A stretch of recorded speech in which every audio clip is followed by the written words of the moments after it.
This is the Bhimavara beat. Hi అండి, అందరికీ భీమవరం అమ్మాయి యూట్యూబ్ ఛానల్కి స్వాగతం అండి. ఇప్పుడు నేను చేసేది ఆవకాయ పచ్చడి అండి. ఇది 1 ఇయర్ నిలువ ఉండే పచ్చడి కాదండి, 1 మంతే ఉంటుంది.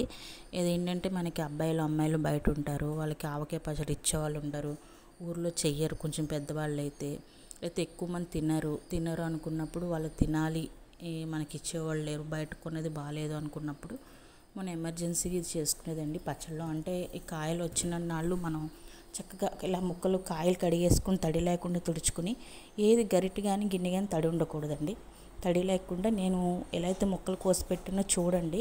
నేను ఏంటంటే ఆవపిండి కారం తక్కువ వేసానండి, ఇంకా 2 స్పూన్స్ ఎక్కువే పడుతుంది ఆవపిండి కానీ కారం కానీ. సాల్ట్ కాదండి, సాల్ట్ చూసుకుని వేసుకోండి.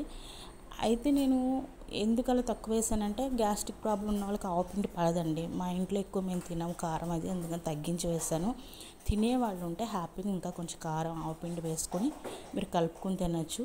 ఇది టిఫిన్స్లోకి రైస్లోకి చాలా బాగుంటుంది. నెక్స్ట్ మీకు ఆవకాయ అంటే తెలుసు కదా ఎంత బాగుంటుందో మనకి పప్పులాటలో.